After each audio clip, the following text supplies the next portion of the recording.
What's up everybody, Leone here again today with another video review for you. Today I got a review, hopefully it'll be a short one. It's a very cool product actually, I'm really in love with this guy. It's called the Mega Volt by the Council of Vapor. If you got Mini Volt, I think I did a review for this a while back. That's the Mini Volt, and here's his big brother, the Mega Volt.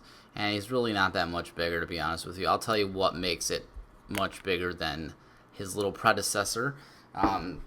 And what's changed in this new version of the Volt series, I guess we should say. This is the Mega Volt. First thing that's changed is the old Mini Volt only did 40 watts. This one's going to give you 80 watts of power. You're going to say 80 watts of power, battery life's going to suck. Well, yeah, technically, it's a 1750 milliamp hour battery. I see some websites rating it as a 3000 milliamp hour battery. I don't know all about that. I'm going to go with 1750 because that's what it says on Council of Vapor's website. But what makes it great is the fact that you could do fast charging on here. It has USB version 3, so if your phone does your your fast charge on your Samsungs or your iPhones, if they do that, I'm not sure. That cable will work on here, and you'll get a charge from empty to full in 30 minutes. So you could drain this shit dry and charge it right back up within 30 minutes. It's really, really good. We'll talk more about all these features as we go through. I'm going to give you some quick specs, where you can get it. I think I may be selling these on eBay also, just so you know. I don't have a link yet for the eBay site. When I do have my eBay link, you'll be buying from me. I'll post in the description. You'll see eBay link, and there'll be a link. For now, I'm going to quote Element Vape, just in case you don't want to buy on eBay. You know, some people don't want to buy on eBay, and that's perfectly fine. Element Vape is selling these for $48.95. And some quick specs for you on this guy are going to be, it's 60 millimeters by 39 millimeters by 24 millimeters, so it is relatively small. It says integrated 2500 battery, and then it says dash 3000 mAh capacity. But in the description, it also says it is powered by a built-in 2500 battery with 1750 milliamp capacity. So I don't know, it's very misleading how they word that. It does have temperature control in nickel, titanium, and stainless from 200 to 600 degrees Fahrenheit. It's made of a high-quality zinc alloy. It's got a rubberized coating, V3 charging capability, micro USB port, pass-through capability, so you can charge it and vape at the same time. 510 connection. It is spring-loaded. You can go up to 80 watts and all the way down to 5 watts. It fires resistances all the way down to 0.2 ohms. Those are just some really quick specs on it for you. Let's get down to the table and let's take a closer look at this guy, and then you can see how small and just everything that it has to offer. Alright, so here we are up close and personal with the Mega Volt by the Council of Vapor. It comes in the same type of packaging. The Mini Volt did come in. It says Council of Vapor. Box is all ruined here. 80 watts, Mega Volt, you know, all the simple stuff. And when we open her up, we will find our mod, our micro USB charging cable. I have not used this cable here. I've been using my phone cable because it does have that fast charging capability, and it works well. We'll charge it from dead to full in about a half hour. And underneath all this, there's a little manual. I'm not going to bother with that. So here we go. Let's take a look at the mod real quick. You do have this rubberized texture here up the top, which is fantastic. It's just a great filling texture. And then this is the gunmetal finish. You could see it's got like these nice lines going through it. There is a silver / stainless steel version also. This one is the gunmetal. And it goes into this rubberish texture. You see COV on the side. You got this carbon fiber inlay. It's not really carbon fiber, it's a sticker. On that side, you have one here that says Mega Volt also. On the bottom, you have this smiley face here with your charging port. These are rubber feet. You can feel them. They're little rubber feet. It's not scratch the bottom of your mod, and obviously not so it doesn't slide as much. You have your firing button, your up and your down buttons there. 5 clicks will turn her on. It will say COV. And then you're going to see 80 watts on top. Excuse me, this camera is just not capturing the screen. It is very bright. I think that's why my camera's not doing well with it. But it does say 80 watts. I have it maxed out. And below that, you have your battery part. That is it. That's all you're going to see on this main screen here. To adjust your power, just like the Mini Volt, you're going to hold your up and your fire button together. Do that again. There we go. You'll see it flash, and then you can start making your adjustments. You can go 80 watts all the way down to 5 watts, and it does scroll rather quickly. I'll go right back up here. Let's set her somewhere around 30 watts, 32 watts. That works. So you just click your fire button, and it locks it in. To check your resistance, which I don't have an atomizer on here, so let me grab one.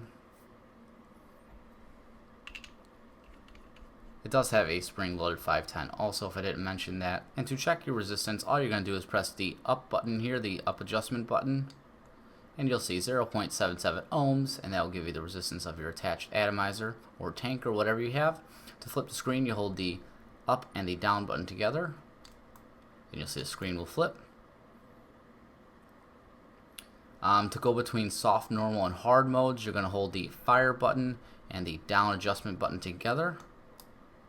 You'll see standard blink, then you have powerful and soft, and then click your fire button to lock in whichever one you desire.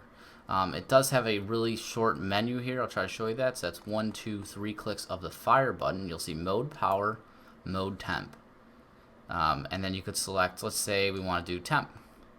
You got your Celsius or Fahrenheit, select Fahrenheit, stainless steel, nickel, or titanium. I cannot tell you on how the temperature control features work in here because I have not used them, seeing as I don't use temperature control. So let's get out of that by going 1, 2, 3, and then we'll go over to power, click on that, and you'll have auto power adjustment. I've been leaving that off. I'm not exactly sure what the auto power adjustment is for, to be honest with you. If it auto detects or something and it picks resistance for you. But anyways, and then you have exit menu, and all you do is to exit the menu, for some reason you have to press the down button when that comes up, or you leave it and eventually it'll kick you out. So, and that's the features of this device. It's very simple, really. There's really not too much to it. They didn't complicate it all that much with a lot of other crazy things. That's really all you need to see down here. So let's go up top and talk about this a little more.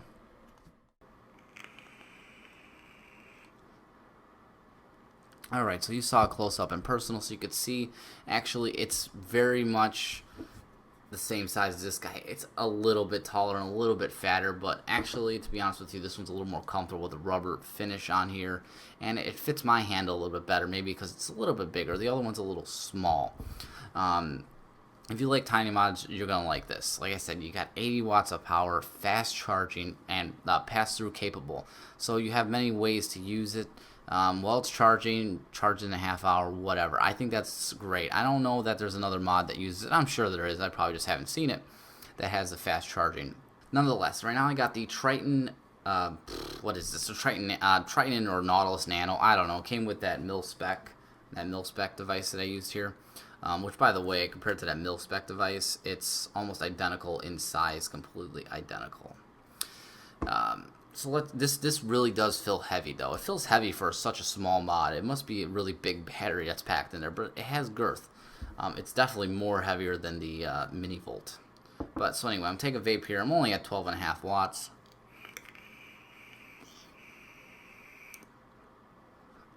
That's this tiny little setup with this little Nautilus Nano, Triton Nano, whatever you want to call it. It looks really good. It's a very small, compact setup. Pretty much everything but the tank gets covered in my hand.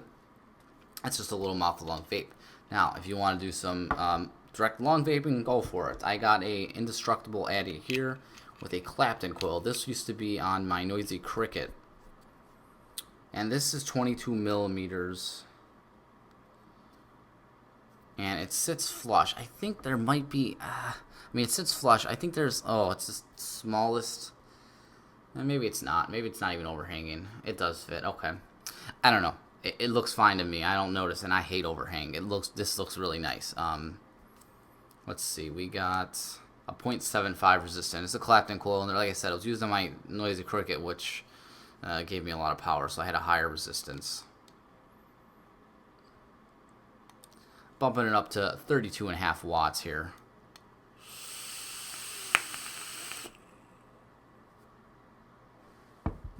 And I got a drip on it because it's dry.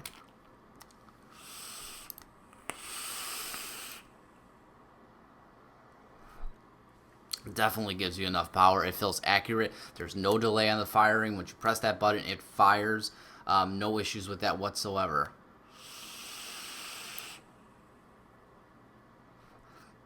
And it produces vapor at 32.5 watts. I have not maxed out at 80 watts. I haven't had the need. I don't really vape that high all the time.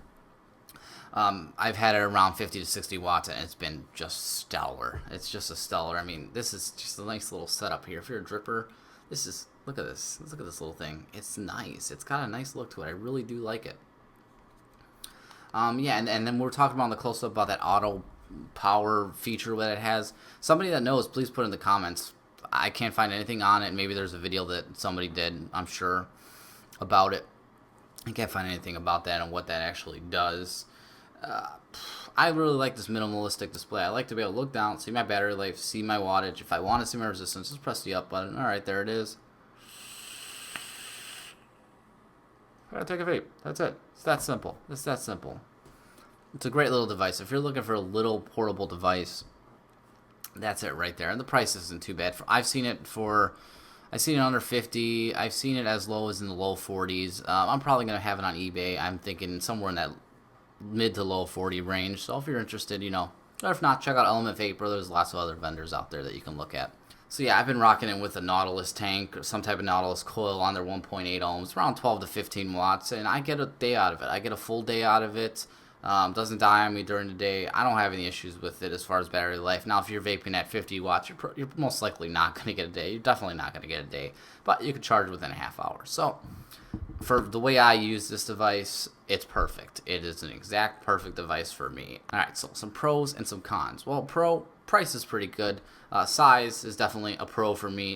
It could be a con for some people, but I like small devices, so that's what it is, and I like it. I like the design of it. I like the comfortability. I like the heft it has. It feels quality. It feels substantial. I like the fast charging. The fast charging. The capabilities to be able to charge it from dead to full in a half hour. Pass through is nice to have on a small device like this with a smaller battery. I like the way it grips in my hand. It just really feels substantial and nice. Like the screen, like the minimalistic menu. Overall, I really do like the device. There is one con that sticks out to me, and it's the fact, and I did hear, if somebody knows, please put in the comments, let me know, that they are coming out with an update for it. I believe it's firmware upgradable, if I'm not mistaken. I could be wrong, though. I believe it is, and there's an update coming out to where the screen won't power off after 10 minutes of inactivity. Because after 10 minutes of inactivity, it shuts off. You gotta do 1, 2, 3, 4, 5, turn it back on, and then you're off to vaping again. I find that very, very annoying. And I know a lot of other people find that annoying. It's not annoying enough to where I wouldn't buy it, because when I'm vaping, I'm picking my mod up every 3-4 minutes. So I never really get to that 10-minute point.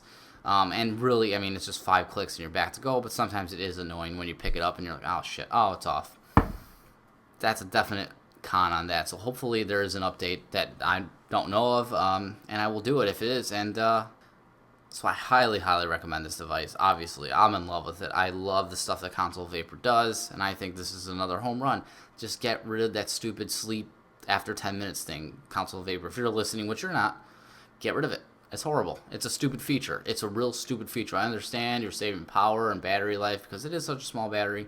People don't like it. Or give us a way to adjust it to keep it on or off. Either way. So I still highly recommend this. I hope you guys found some of this information in this video helpful. As always, thank you for watching. I'll have a subscription link down here in the corner. Till next time, live well and vape on.